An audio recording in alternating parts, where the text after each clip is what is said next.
बहुत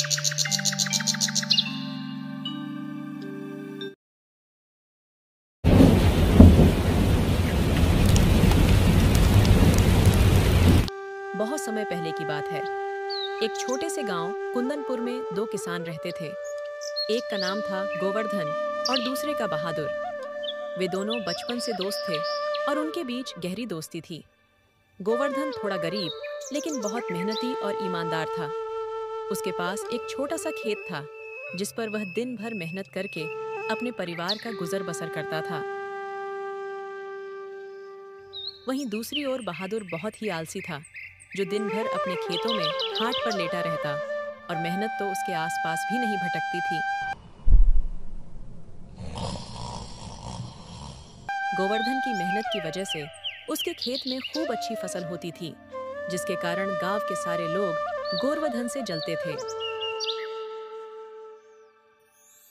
देखिए जी, इस गोवर्धन की फसल इस बार भी कितनी अच्छी हुई है।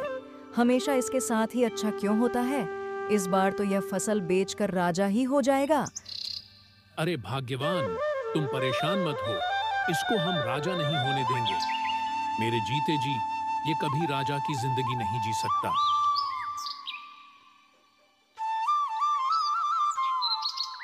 गोवर्धन सुबह उठता है और खेत के लिए निकल जाता है।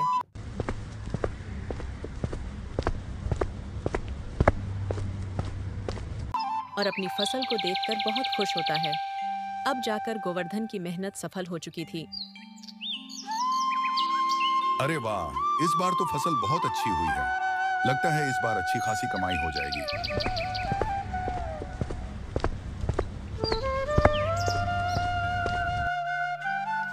क्या हुआ? आप इतना देर से क्यों आए हैं? इस बार हमारी फसल अच्छी तो हुई है ना? हाँ भाग्यवान, इस बार फसल तो बहुत अच्छी हुई है। कल कटाई भी करनी है, उसी की व्यवस्था कर रहा हूँ। लगता है इस बार अच्छा मुनाफा हो जाएगा। अजी, ये तो बहुत अच्छी बात है। इससे हमारा गुजर बसर भी ठीक से हो जाएगा और बेटी की शादी और पढ़ाई में भी हमारी कुछ मदद हो जाएगी। तुम बिल्कुल सही बोल रही हो सुनीता। खाना लाओ, बहुत जोर से भूख लगी है। जल्दी सोना है आज, क्योंकि कल सुबह 4 बजे खेत में भी जाना है। सुनीता खाना लगा देती है। फिर खाना खाकर दोनों आराम से सो जाते हैं।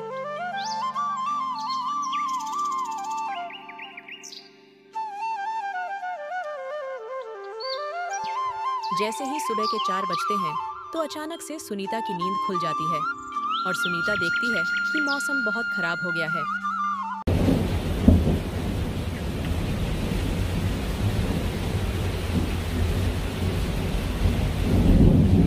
हे भगवान, अब तो हमारी सारी फसल खराब हो जाएगी। सुनिए जी, जल्दी से उठ जाइए। मौसम बहुत खराब है। हमें जल्द से जल्द अपनी फसल के लिए कुछ व्यवस्था करनी पड़ेगी। हे भगवान, इतनी तेज बारिश है। भगवान, अगर ये बारिश ऐसे ही होती रही तो आज तो हमारी फसल नहीं बचेगी। वे दोनों बैठे बैठे बारिश रुकने का इंतजार करते हैं। सुबह होते होते बारिश थम जाती है। फिर वे दोनों अपनी फसल को देखने खेत की ओर चल पड़ते हैं।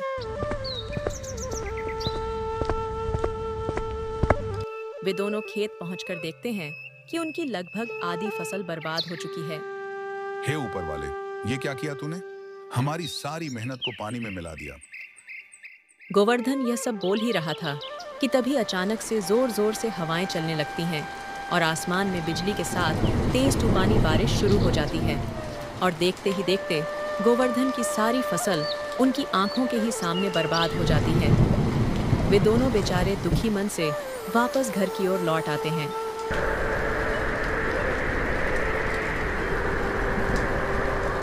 फसल के बर्बाद होने से गोवर्धन बहुत चिंतित हो जाता है।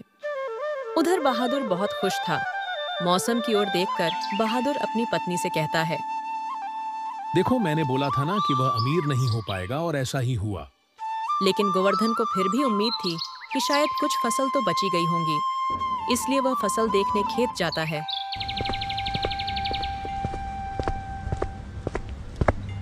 वह खेत में पहुंचकर देखता है कि उसकी सारी फसल बर्बाद हो चुकी है। खेत में फसल का नामो निशान तक नहीं है। पूरा खेत पानी से भर गया था। हे भगवान, ये कैसी परीक्षा ले रहे हो? सर्दियां आने वाली हैं और घर में खाने को एक दाना तक नहीं है। गोवर्धन यह देकर बहुत उदास हो जाता है, लेकिन मौसम की मार के आगे वह बेचारा कर भी क्या सकता था, और दुखी मन से वह घर लौट आता है।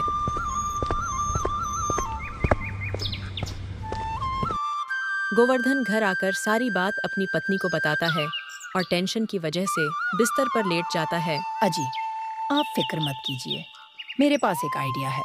आपको तो पता ही है, मुझे समोसे और पकौड़ियाँ बनाने आती है और सर्दी भी आ ही चुकी है, तो क्यों ना हम इन सर्दियों में पकौड़ी और समोसे बनाकर बेचें। हाँ भाग्यवान, तुम सही कहती हो। सर्दियों में लोगों को समोसे और पकौड़ी बहुत पसंद आएगी, लेकिन उसको बनाने के लिए पैसे भी तो चाहिए। वो कहाँ से आएंगे?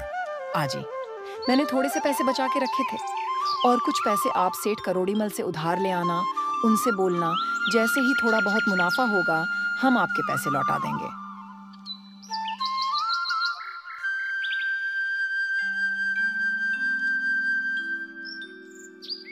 अगले दिन गोवर्धन सेठ करोड़ीमल के यहाँ पैसे लेने चला जाता है। गोवर्धन सेठ के घर पहुंच जाता है। सेठ, जो स्वभाव से बहुत ही कठोर और निर्दयी था, अपने नौकरों पर चिल्ला रहा था। अरे गोवर्धन, आओ आओ, कैसे आना हुआ आज? अरे सेठ जी, वो कुछ पैसों की जरूरत थी, मिल जाते तो अच्छा होता। गोवर्धन सेठ से पैसा लेकर वापस घर आ जाता है।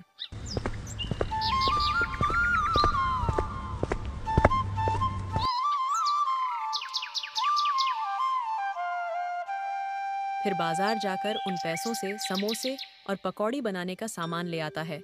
फिर सुनीता पकौड़ी और समोसे बनाती है। सुनीता कुछ समोसे बनाकर गोवर्धन को देती है और गोवर्धन उनको बेचने गांव की ओर निकल पड़ता है। समोसे और पकौड़ियाँ ले लो। समोसे, गर्मा गर्म समोसे। समोसे खाओगे तो खुश हो जाओगे और नहीं खाओगे तो पछताओगे। धीरे धीरे गोवर्धन के समोसे गांव में खूब मशहूर हो गए। अब उसने एक बड़ा सा ठेला ले लिया था। ठंड के कारण गोवर्धन के समोसे और पकौड़ियों की बिक्री अब 20 गुना बढ़ गई थी। अब उसके पास ग्राहकों की भीड़ लगी रहती थी और उसे रोज का अच्छा खासा मुनाफा भी होने लगा था। गोवर्धन और उसकी पत्नी अब बहुत खुश थे, क्योंकि उन्होंने जो सपने देखे थे वो अब धीरे धीरे पूरे हो रहे थे। एक शाम जब गोवर्धन और सुनीता अलाव के पास बैठे हाथ सेकते हुए बात कर रहे होते हैं, तभी गांव का मुखिया उनके पास आता है और कहता है,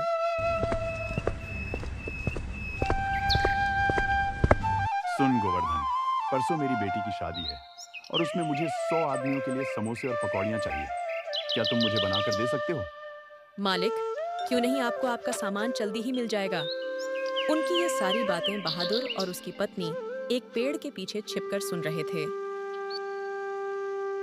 हमेशा इस गोवर्धन के ही साथ इतना अच्छा क्यों होता है? मुझे कुछ भी करना पड़े, इस बार मैं इसके साथ हरगिज अच्छा नहीं होने दूंगा। बहादुर और उसकी बीवी गोवर्धन की इतनी तरक्की देखकर जलने लगे थे और वे इस इंतजार में थे कि सुनीता समोसे पकौड़ी बनाकर कहाँ रखती है। सुनीता जैसे ही समोसे पकौड़ी बनाकर अपनी किचन में रखकर सोने जाती है, इधर बहादुर और उसकी बीवी चुपके से किचन में जाते हैं और सारे समोसे पकौड़ी चुरा लेते हैं। जैसे ही सुबह होती है,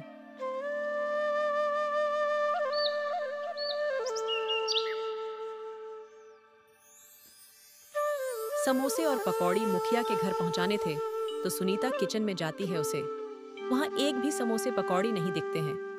ये सब देखकर वह बहुत हैरान हो जाती है और सारी बात अपने पति को बताती है। अरे भाग्यवान, ऐसे कैसे हो सकता है? मैं अभी मुखिया जी के घर जा रहा हूँ और उनसे बोल दूंगा कि बस मुझे आज का समय और दो। इतना कहकर गोवर्धन मुखिया के घर की ओर निकल जाता है। मुखिया जी, मेरे घर से किसी ने सारे समोसे और पकौड़ी चुरा लिए हैं।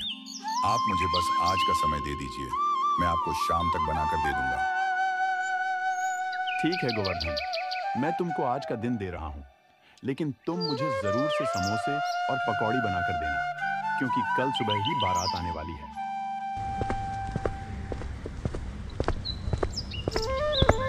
फिर जब गोवर्धन जैसे ही घर वापस आ रहा था तो वह देखता है कि बहादुर का बेटा समोसे खा रहा है और उसके पास पकौड़ियाँ भी हैं। ये देखकर गोवर्धन सोचता है, बहादुर के बच्चे तो समोसे नहीं खाते हैं और न ही कभी बहादुर ने मुझे समोसे पकौड़ी खरीदे। फिर यह बच्चा यह सब कहाँ से लाया है? गोवर्धन को सारी बात समझ आ जाती है और वह घर आकर सब कुछ अपनी पत्नी को बताता है। अजी, आपको मुखिया जी के घर जाना चाहिए और उनको सारी बात बता देनी चाहिए। मुखिया जी ही हमारी मदद कर सकते हैं। फिर गोवर्धन मुखिया जी के घर जाता है और सारी बात उनसे बता देता है। फिर मुखिया के आदमी बहादुर के घर जाते हैं। बहादुर के घर पर समोसे और पकौड़ियाँ मिलते हैं। फिर सब मिलकर बहादुर की अच्छी धुलाई करते हैं। इस प्रकार बहादुर को उसके किए की सजा मिल जाती है और गोवर्धन सेठ से लिया गया कर्ज भी चुका देता है और खुशी खुशी अपना जीवन व्यतीत करने लगता है।